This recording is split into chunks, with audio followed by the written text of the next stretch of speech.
Hello friends, I am Chevee. Welcome to my shed. How are you today? How's life in your world? How's things where you are?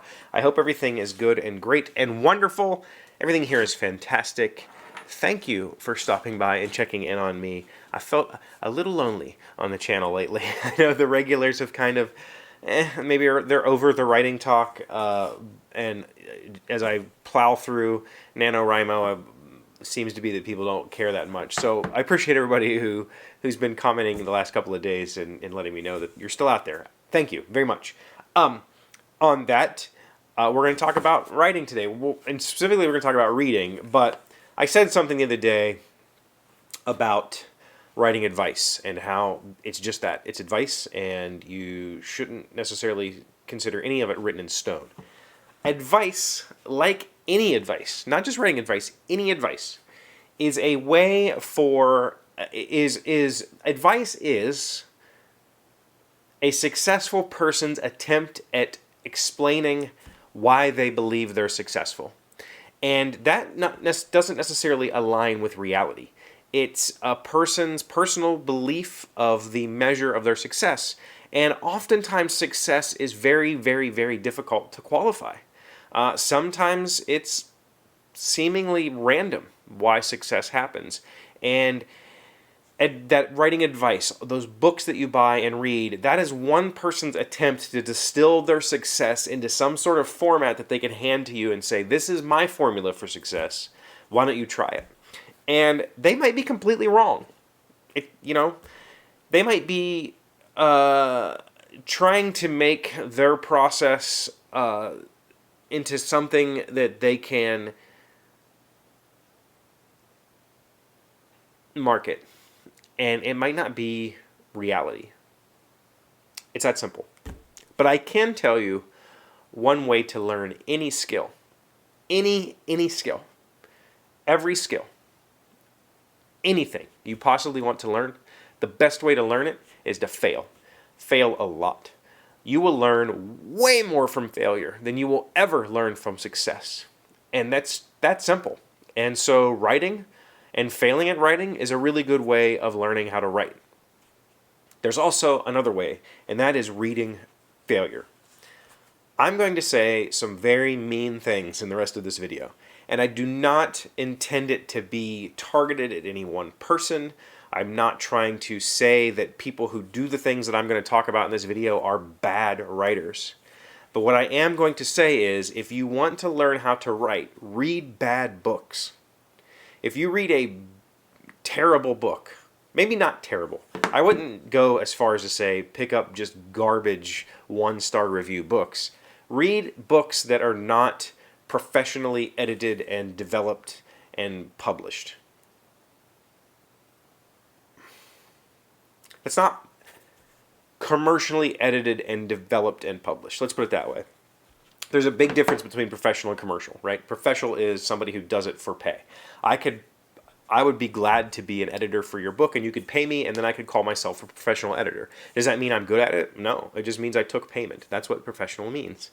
But what I have been doing lately is reading self-published books. I am not claiming that all self-published books are bad. Not at all. In fact, I've read some really amazing self-published books.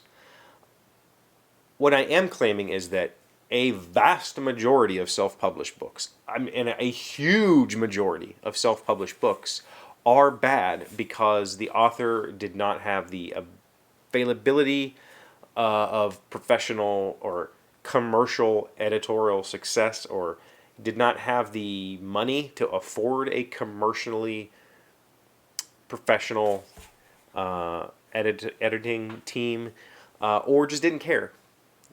There's a whole lot of reasons to self-publish, and it's not just because you can't or won't go through the traditional publishing process.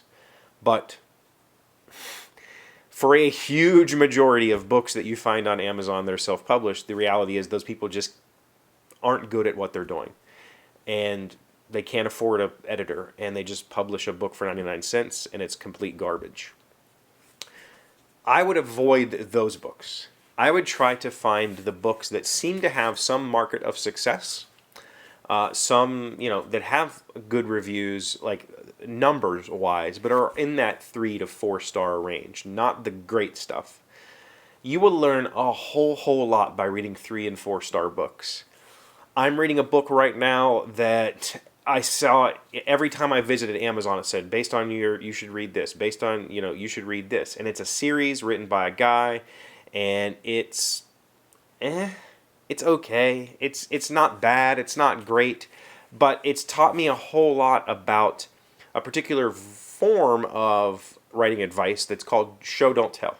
And in show don't tell, the idea is to avoid the vomiting at the mouth of what's happening at the reader, and instead try to show things through action and relation. So instead of me spending a page or two giving you detailed backstory on how my magic system works, I'm going to show you through characters' actions. And in this particular book, the writing style is fine. It's clean and pretty easy to follow. There's a lot of superfluous words and sentences that could really be cleaned up and paragraphs that could really be cleaned up. But there's a particular scene and early on in this book where this writer's magic system has like 6 or 8 or 10, or honestly at the point I am in this book, I don't know how many different types of magic wielders there are. But there's all of these magic wielders. And so to kind of convey to do the show don't tell, to give you, the reader, an insight into that system, they have this like council, and they bring a new member in, and instead of just introducing people, they go around the room and each person does their little magic trick and goes, look what I can do. And it's just like the most cheesy, terrible exposition on, it's bad. And it's a really great way to learn that that's not how to do it, right? When you read it and you go, if you ever find yourself thinking like, that's a lesson, write that down. Remember that. Yeah, this person took the advice of show don't tell. He tried to show his magic system, but just in the most cheesy, undigestible way possible. You might as well have just written it out. There's 10 magic users and here's what they do. Just dump it and just move on instead of having really weird scenes like that. This works for all of the different aspects of writing that you might encounter. If you're having problems with dialogue, try to find dialogue-heavy books. Try to read, just literary fiction and follow the dialogue and see if you can find something that jumps out and goes, don't do that, narratively. This book is narratively pretty sound. There's like 6 points of view and we're jumping around, but narratively we understand that there's a thing that everybody's looking for, and we have to protect it. And we're going to move on through the world. Earlier this year, I read a book by a self-published author who has great success on Amazon, and I read his first book, and it was just narratively boring. It was fine, like it was, a girl with a magic knife traveling through a world, and it was just kind of random things happened. Guards showed up suddenly out of nowhere, had to dodge them. Some other people took her, had to dodge them. Got into a city, had to dodge people. It was just exposition after exposition. There was really no point to her doing anything that she was doing other than running from people who just seemed to be pursuing her. And it was awkward and weird. And the writer had a whole lot of cinnamon words. And cinnamon words are those like special sauce words that writers like to use. And every writer has their own special sauce phrases and words. This person used mayhaps probably 1,000 times in this book. The narrator said mayhaps for no reason. All of the characters, well, mayhaps I will. Mayhaps. And mayhaps she was feeling, no, don't do it. Find those words and kill them with death and fire because they're terrible. And so reading these kind of less than commercial books, and I will stand by that statement. Both of the books that I'm talking about right now would not be commercial successes. Reading those kind of books really opens your eyes. They're great books. They've made a lot of money on Amazon, but that doesn't necessarily relate to commercial success or commercial level writing. And if you're trying to be a good writer, you should really try to achieve that.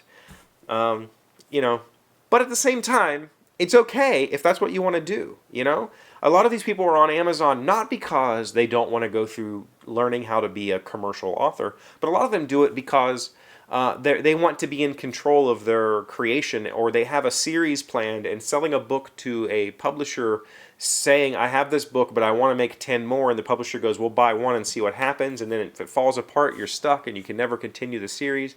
A lot of people want to avoid that, so they're just going to create their own thing, and that's perfectly fine. You also have to not comprehend, that's weird. I'm not trying to tell you you can't comprehend this. You also have to understand that, like books, so, you know, all things equal, half of all books suck, right? The other half are okay, and there's this huge chunk in the middle that are just average. The vast majority of readers are just average. They're just average readers. They don't necessarily trip up and care about the things that I'm mentioning. To the average reader, this exposition scene with these magicians doing these stupid little tricks is probably pretty cool. They're like, oh, that's fun. I really like that. But to a writer or to somebody who is looking at it through a critical eye, it really stands out as awkward and weird and just not something you should do in your own writing. So I would say my writing advice is to write however makes you happy, but to read a whole lot of books, and not just those that you can go to Barnes & Noble and buy. And I promise you, there is stuff sitting on Barnes & Noble's shelf that is way worse than what's in this, right? There are commercially produced books that are just bad. It happens, right? But find some books, go on Amazon in your genre and find those 3-star books and just give one a shot. And it'll probably teach you a whole lot about your own writing that you can then apply to future endeavors. So I can tell you I haven't written anything today, so I'm still at 20,000 words, the same as I was yesterday. I'm going to write tonight, but I hit a stride yesterday in a scene that I developed in a way I was not expecting, and it's going to cause me to have a lot more work rewriting the first 10 chapters. It's going to be interesting. We'll see what happens, but I'll keep you updated on Monday. Thank you for being here as always. Thank you for liking, commenting, subscribing, being amazing friends and wonderful people. I really appreciate you. And I will see you again Monday. Today's word you should know to sound smart is denigrate. It is an adjective meaning insulting, put down, demean, or belittle. Everything we shut our eyes to, everything we run away from, everything we deny, denigrate, or despise serves to defeat us in the end. Henry Miller, an American author and painter. Denigrate. D-E-N-I-G-R-A-T-E. I just denigrated on some novels. If you really want to know who it is, DM me.